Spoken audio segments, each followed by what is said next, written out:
Il ne peut y avoir de plan de paix pour l'Ukraine si l'Europe ne donne pas son accord sur les questions concernant les intérêts européens et la souveraineté européenne.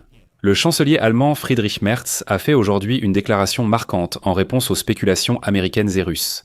Et dans ce contexte, de plus en plus de diplomates et de politiciens en Europe craignent que Donald Trump puisse réellement réduire l'aide militaire à Kiev si l'accord de paix se retrouve à nouveau dans une impasse. Des informations antérieures indiquaient que Donald Trump pourrait être déçu par l'échec de ses tentatives pour résoudre la guerre lancée par la Russie et prendre cette décision.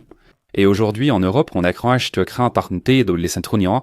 également déclaré que les vastes et exceptionnelles capacités des États-Unis dans le domaine du renseignement militaire permettent à la Maison-Blanche d'imposer ces conditions à l'Ukraine et à l'Europe, qui dépendent fortement de ces informations. Ainsi, les pays européens de l'OTAN cherchent en urgence à devenir plus autonomes et à trouver une alternative pour que l'Ukraine ne manque pas de soutien. Et voilà que déjà au Kremlin, on crie qu'ils n'accepteront pas un plan de paix dans lequel ont été apportées des modifications tenant compte des dispositions rédigées par l'Europe. Au Kremlin, ils déclarent n'accepter que le plan initialement présenté dans les médias, mais la délégation ukrainienne affirme que ce plan n'existe plus sous cette forme depuis longtemps. Eh bien, pendant ce temps, les Européens ont tenu aujourd'hui un sommet informel séparé à huis clos où ils ont discuté en urgence de la suite à donner. Je suis Alexei Pichi, discutons de ce sujet. Avant de commencer, abonnez-vous à la chaîne, mettez un like et laissez un commentaire sous cet épisode. De plus, abonnez-vous à ma chaîne Telegram Pichi News. Le lien se trouve dans la description de cette vidéo. Là-bas, nous diffusons les actualités en temps réel. Si vous souhaitez soutenir le travail de cette chaîne YouTube, vous pouvez le faire en faisant un don ou en souscrivant à un abonnement payant via les liens et les informations dans la description de cette vidéo. Ainsi, le Financial Times écrit aujourd'hui qu'en Europe, il existe une crainte que le président américain Donald Trump puisse cesser de soutenir l'Ukraine, déçu par l'échec de ses propres efforts pour réguler la guerre. En particulier, la Maison-Blanche a déjà accru la pression sur l'Ukraine et ses alliés afin de les pousser à conclure un accord avec Moscou. Cela a suscité aussi des inquiétudes dans les capitales européennes et à Washington selon lesquelles Trump accepterait les exigences de Poutine. Dimanche, Trump a reproché sur les réseaux sociaux aux dirigeants européens et ukrainiens leur manque de progrès vers la fin de la guerre. Et depuis la présentation du plan américain en 28 points au président Zelensky la semaine dernière, les alliés européens de Kiev ont demandé un travail supplémentaire sur la proposition. Et voici qu'un responsable européen a exprimé la crainte que Trump puisse cesser de soutenir l'Ukraine par déception, laissant Zelensky et son pays dans une situation dangereuse.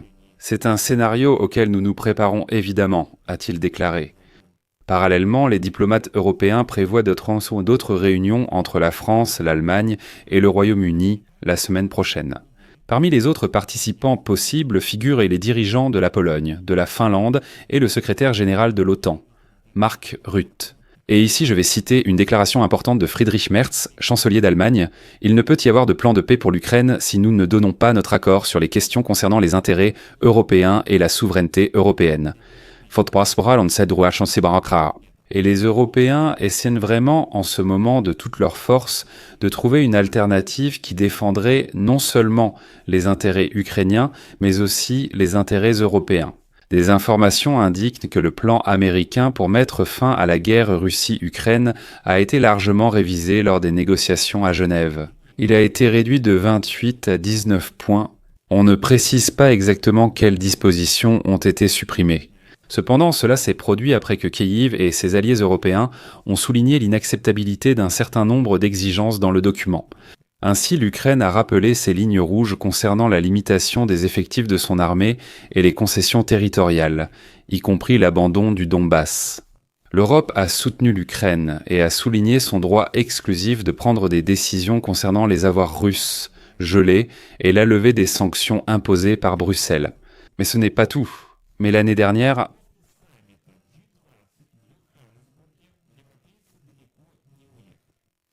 les questions du passé qui ont été posées l'année dernière l'ont été. Les questions qui ont été posées, on dit l'année dernière, qui ont été posées l'année dernière. Les questions qui ont été posées dans le passé ont été posées, celles du passé. Les questions qui ont été posées l'année dernière ont été posées l'année dernière. Les questions qui ont été posées à l'année dernière, plutôt les questions qui ont été posées dans le passé. Ce sommet à huis clos est présidé par Antonio Costa, président du Conseil européen, avec la participation d'Ursula von der Leyen et des dirigeants de la Pologne, l'Espagne, la Tchéquie, le Portugal, l'Allemagne, la Croatie, la Slovaquie, les Pays-Bas, l'Italie et l'Irlande.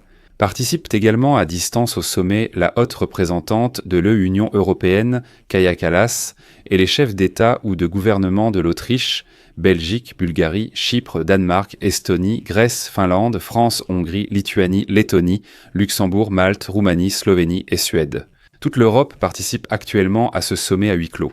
La question principale à l'ordre du jour est la position de l'Union européenne sur le plan de paix pour l'Ukraine et la planification des futures actions conjointes. Ce qui est révélateur, c'est que, pour ce sommet, ils ont même reporté le sommet de l'Union européenne avec l'Union africaine, qui était initialement prévu aujourd'hui en Angola.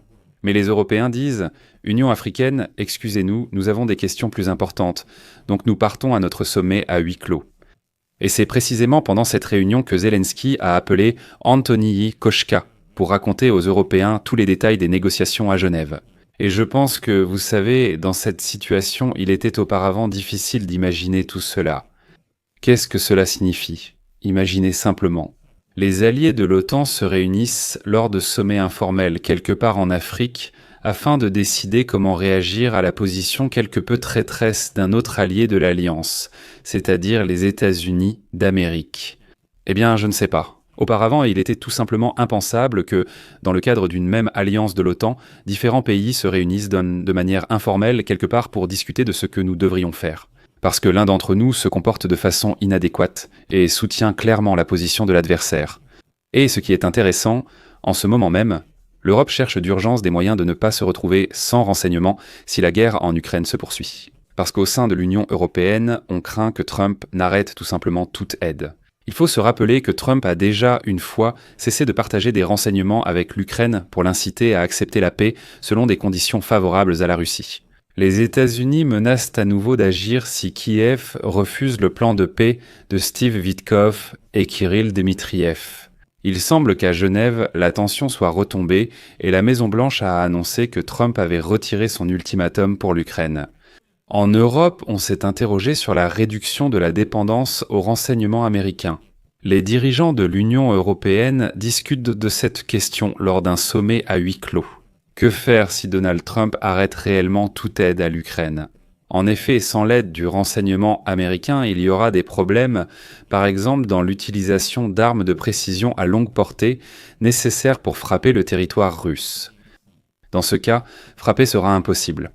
C'est pourquoi, en ce moment, en Europe, on essaye très rapidement de trouver une alternative. Et d'ailleurs, cette alternative existe, il suffit simplement que les Européens fassent un petit effort dans ce domaine. Je vais mettre des points de suspension ici. Donnez votre avis, vos conclusions dans les commentaires sous cette vidéo. Abonnez-vous à la chaîne, cliquez sur la cloche et n'oubliez pas de mettre un like. C'est tout pour aujourd'hui. Prenez soin de vous, au revoir à tous.